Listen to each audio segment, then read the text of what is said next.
राधे राधे सभी को। होपफुली आप सभी बढ़िया होंगे। और जैसा मैंने आप लोगों से कहा था कि नाटक की कंटेंट की क्लास हो गई थी और इसके बाद हम कुछ प्रश्नोत्तरी लेकर के आएंगे। तो थोड़ा सा हेल्थ इशू हो गए थे, इसलिए मैं थोड़ा सा क्लास लेट लेके आई हूँ। तो आप लोग अब टेंशन मत लीजिएगा, आगे कंटिन्यू रहेगी क्लास। और अगर अभी तक आपने मेरे चैनल को सब्सक्राइब नहीं किया है तो आप चैनल को सब्सक्राइब कर लीजिएगा और बेल आइकन को भी प्रेस कर लीजिएगा और वीडियो को शेयर कर दीजिएगा, क्योंकि आप शेयर करते हैं तो उससे हमें मोटिवेशन मिलता है। तो इसमें मैंने कुछ प्रश्नोत्तरी ली है, इसमें हम बहुत ज़्यादा समय नहीं लेंगे और जैसे कि हम बहुत अच्छे प्रश्न लेकर के आए हैं। जो भी प्रश्न कुछ परीक्षाओं में पूछे गए हैं तो उसमें से कुछ आसान प्रश्न भी हैं और कुछ नए प्रश्न भी हैं और कुछ आपके कठिन प्रश्न भी हैं। तो सभी तरह के प्रश्न को मैंने लिया है। आसान प्रश्न परीक्षाओं में अक्सर पूछे जाते हैं और जिसमें गलतियां होती हैं। तो जैसा आप लोग भी जानते हैं कि टीजीटी में अभी इतने आसान प्रश्न पूछे गए थे, उसमें से भी लोगों ने बहुत गलत किए हैं। तो इसलिए हम कुछ आसान प्रश्नों को भी ऐड करेंगे। अभी हम आगे देखते हैं, बहुत ज़्यादा टाइम नहीं वेस्ट करेंगे। पहला प्रश्न है, जयशंकर प्रसाद के नाटकों का उनके प्रकाशन वर्ष के अनुसार सही अनुक्रम कौन सा है? तो जयशंकर प्रसाद के नाटकों का सही अनुक्रम बताना है उनका प्रकाशन वर्ष के अनुसार। जैसा मैंने आपको नाटक की कंटेंट की क्लास कराई है उसमें मैंने आपको याद भी करवाया था, आपको वर्ष भी बताया था और वर्ष के साथ साथ हमने इनकी ट्रिक भी बताई थी। तो अगर कंटेंट की क्लास नहीं देखी है तो आप जा कर के देख लीजिएगा, वो बहुत ही हेल्पफुल क्लास है। तो इसमें पहला विकल्प आपके सामने ये है, स्कंदगुप्त, चंद्रगुप्त, ध्रुवस्वामिनी, राजश्री। खा विकल्प है राजश्री, स्कंदगुप्त, चंद्रगुप्त, ध्रुवस्वामिनी। फिर आपका घ विकल्प में है चंद्रगुप्त, स्कंदगुप्त, ध्रुवस्वामिनी, राजश्री। फिर है घ विकल्प ध्रुवस्वामिनी, चंद्रगुप्त, स्कंदगुप्त, राजश्री। तो जैसे मैंने ट्रिक बताई थी, सज्जन की कल्याणी करुणा प्रायश्चित करके राजश्री विशाख के शत्रु जन्मेजय का नायक काम गुप्त घूंट भरकर चंद्रवम अग्निमित्रम। ये ट्रिक मैंने प्रसाद जी के नाटक के लिए बताई थी। तो आप ऐसे याद कर लोगे तो याद हो जाएगा, कभी भूलेगा भी नहीं। तो इसमें विकल्प आपका खा सही हो जाएगा। जैसा मैंने बताया है ट्रिक के माध्यम से, राजश्री है, स्कंदगुप्त है, चंद्रगुप्त है, ध्रुवस्वामिनी है। ठीक है, अगला प्रश्न देखते हैं। बहुत ज़्यादा व्याख्या में समय नहीं लेंगे क्योंकि मैंने कंटेंट की क्लास पहले ही करवा दी है। तो यहाँ पे सिर्फ उद्देश्य जो है वो प्रश्नोत्तरी हल करवाने का है, क्योंकि ज़्यादा से ज़्यादा आप लोग प्रश्नोत्तरी हल कर लीजिए। ठीक है, यहाँ पे देखते हैं दूसरा प्रश्न। जयशंकर प्रसाद के नाटक स्कंदगुप्त में धातुसेन कौन है? तो इसमें धातुसेन मालवा का राजकुमार है, स्कंदगुप्त का मंत्री है, कुंभा का राजा है, पड़दत्त का पुत्र है। तो इसमें सही विकल्प हो जाएगा मालवा का राजकुमार।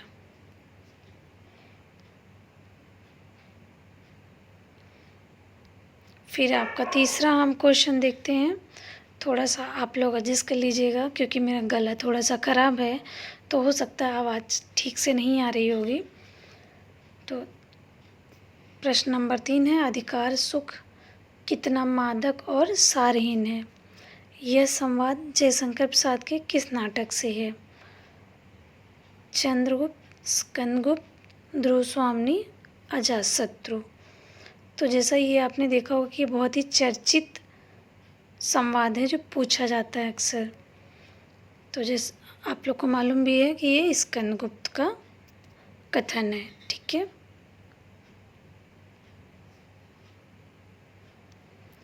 फिर अगला प्रश्न देखते हैं। प्रश्न नंबर 4, कबीरा खड़ा बाजार में नाटक के रचयिता कौन है? मोहन राकेश, सुरेंद्र वर्मा, भीष्म साहनी, शंकर शेष। तो इसमें सही विकल्प कौन सा है? इसमें सही विकल्प है गा, भीष्म साहनी। कबीरा खड़ा बाजार में ये भीष्म साहनी का नाटक है।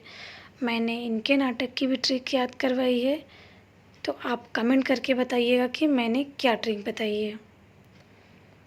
युद्ध नहीं जिनके जीवन में वे भी बड़े अभागे हैं, या तो प्रण को तोड़ा होगा या रण से भागे हैं। तो युद्ध का अर्थ यही है कि हमें संघर्ष करना है। पेपर आपका टीजीटी का नज़दीक है, ठीक है। जो इस बार असफल हो गए हैं तो पूरी मेहनत जी जान से कर लीजिए कि इस बार आप सफल हो जाएं। तो ना तो प्रण को तोड़ना है और ना ही रण को छोड़ना है। प्रश्न नंबर 5 देखते हैं। भारतेंदु हरिश्चंद्र के मौलिक नाटकों की संख्या कितनी मानी जाती है? इसमें 8 है या 9 है या 10 है या 17 है? तो भारतेंदु हरिश्चंद्र के मौलिक नाटकों की संख्या 9 मानी जाती है और इनके 8 नाटक अनूदित हैं। कुल मिला के 17 हैं, ठीक है। प्रश्न नंबर 6 है। मोहन राकेश के नाटक लहरों के राजहंस का मूल विषय क्या है? राजनीतिक महत्वाकांक्षा है,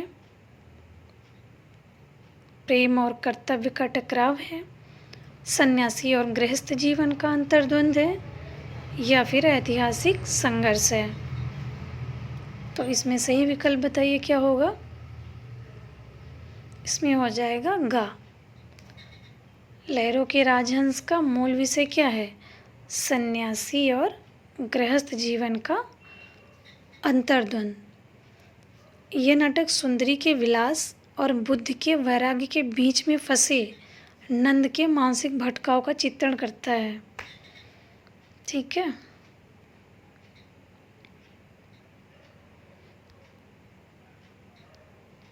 प्रश्न नंबर 7 है।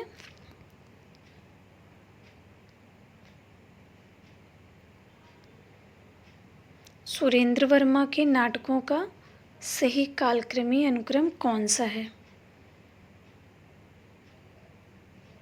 इसमें से विकल्प का आप देखिए। द्रौपदी, शकुंतला, 8वां सर्ग, सूर्य की अंतिम किरण से सूर्य की पहली किरण तक।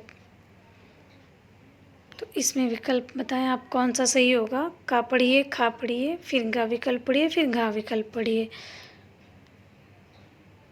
ठीक है। मैं इसमें आपको उत्तर बता दे रही हूँ, क्योंकि बहुत ज़्यादा विकल्प पढ़ने से टाइम वेस्ट होता है आप लोग का। तो हम इसमें सीधे उत्तर में आते हैं। इसका विकल्प हो जाएगा खा। खा में जैसे द्रौपदी 1972 का मैंने बताया था। मैंने इनके जो वर्ष बताए थे वो भी ट्रिक से बताए थे। तो द्रौपदी 1972 का है। 8वां सर्ग 1976 मैंने बताया था। सूर्य की अंतिम किरण से सूर्य की पहली किरण तक ये मैंने 1979 बताया था। शकुंतला की अंगूठी 1990 है।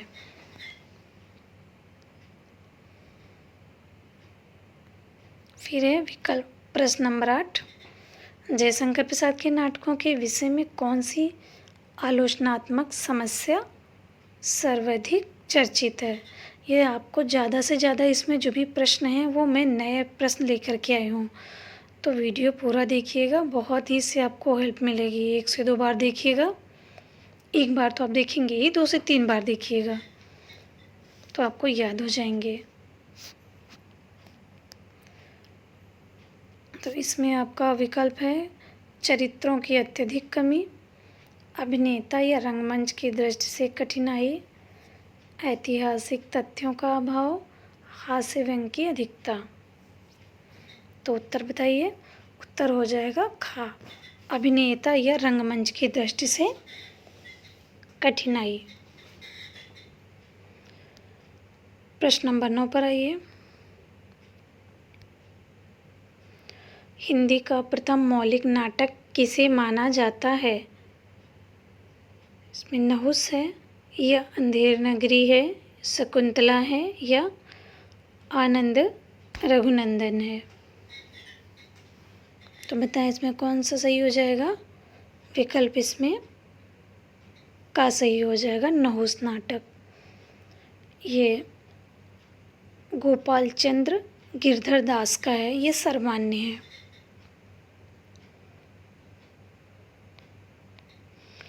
प्रश्न नंबर 10 पे आइए। धर्मवीर भारती के नाटक अंधा युग में अश्वत्थामा के चरित्र की मुख्य विशेषता क्या है?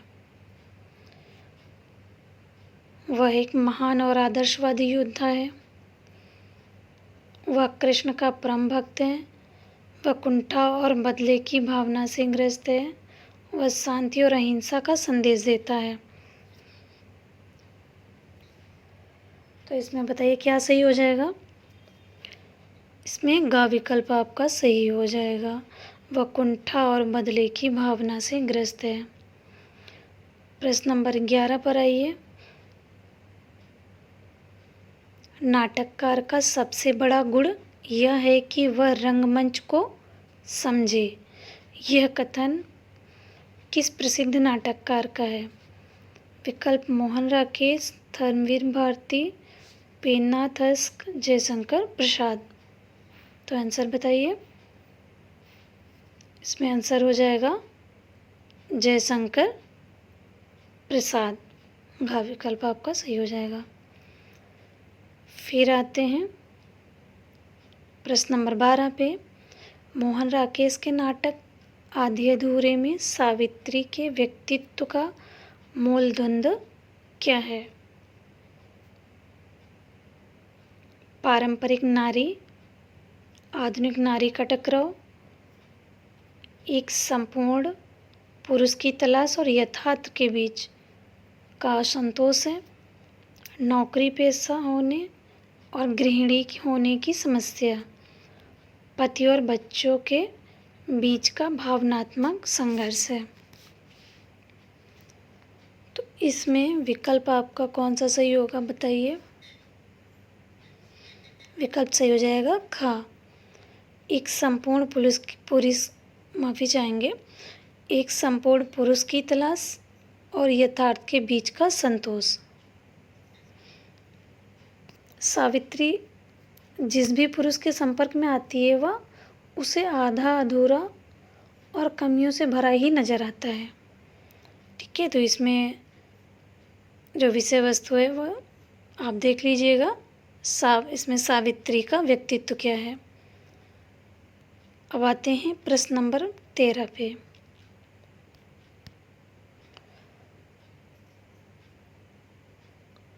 ये एक पेज में नहीं आया है, कोई बात नहीं, हम देख लेते हैं। बकरी नाटक के रचयिता कौन है? मणिमधुकर है, शंकर शेष है, सर्वेश्वर दयाल सक्सेना है या मुद्रा राक्षस। तो विकल्प का सही है सर्वेश्वर दयाल सक्सेना।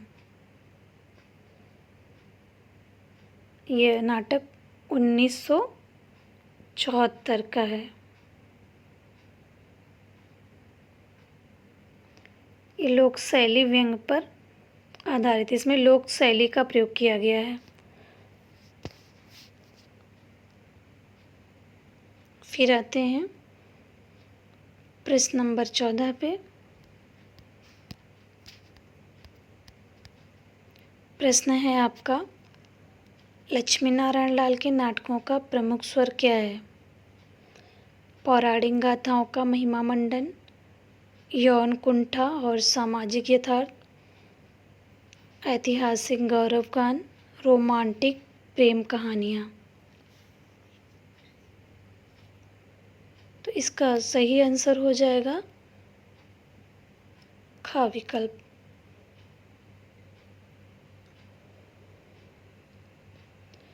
जिसमें कि यौन कुंठा और सामाजिक यथार्थ पर है, जिसमें महानगरी जीवन को दर्शाया गया है।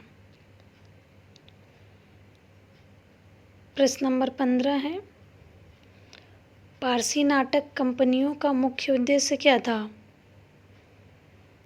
केवल साहित्यिक नाटकों का मंचन करके ज्ञानवर्धन करना, व्यावसायिक सफलता और विशुद्ध मनोरंजन, हिंदी साहित्य में क्रांति लाना, धार्मिक और आध्यात्मिक प्रचार। तो इनका उद्देश्य जो था वो ज़्यादा से ज़्यादा धन कमाना ही था। तो विकल्प हो जाएगा 15 का ख, व्यावसायिक सफलता और विशुद्ध मनोरंजन। व्यवसाय के उद्देश्य से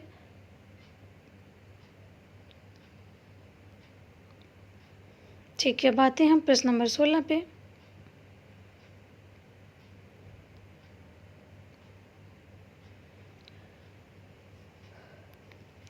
भारतेंदु युग के नाटकों का मूल उद्देश्य राष्ट्र जागरण और समाज सुधार था। यह मत किस समीक्षक का है? रामविलास शर्मा है, या रामचंद्र शुक्ल ने कहा है, या डॉक्टर नगेन ने कहा है, या हजारी प्रसाद द्विवेदी जी ने कहा है? ठीक है, बताएं आप क्या सही हो जाएगा। तो इसमें डॉक्टर रामविलास शर्मा का कथन है, विकल्प आपका का सही हो जाएगा। प्रश्न हम 17 में आते हैं। प्रेम योगिनी 1875 नाटक में भारतेंदु जी ने कहाँ के धार्मिक एवं सामाजिक पाखंड का चित्र खींचा है? जैसे ये प्रश्न आपने बहुत ज़्यादा परीक्षा में देखा भी होगा। तो अभी इसमें हम देखेंगे कौन सा विकल्प सही है। विकल्प का है काशी, मथुरा, प्रयागराज, हरिद्वार। सही विकल्प बताइए क्या हो जाएगा? काशी।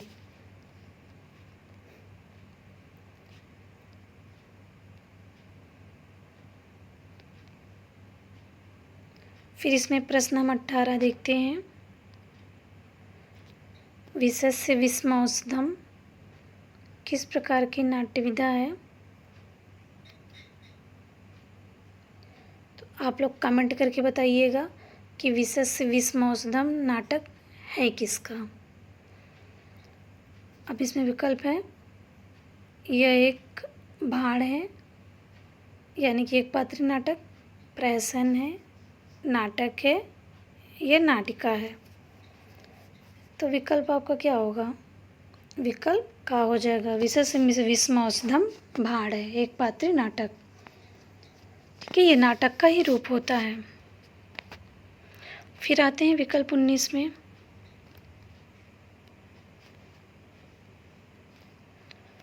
संसार में नीति और धर्म सब कुछ नहीं है, कभी कभी पाप भी पुण्य बन जाता है। यह विचार किस नाटक का माना जाता है? विकल्प है सन्यासी, सिंदूर की होली, चित्रलेखा, या फिर प्रेत की छाया। तो बताइए क्या आंसर हो जाएगा? सिंदूर की होली। फिर आते हैं प्रश्न 20 पे। मुक्ति का रहस्य 1932 नाटक में किस समस्या को प्रमुखता दी गई है? काम समस्या और विवाह को, जातिवाद को, या आर्थिक विषमता को, या स्वाधीनता संग्राम को? तो इसमें विकल्प बताएं क्या सही हो जाएगा?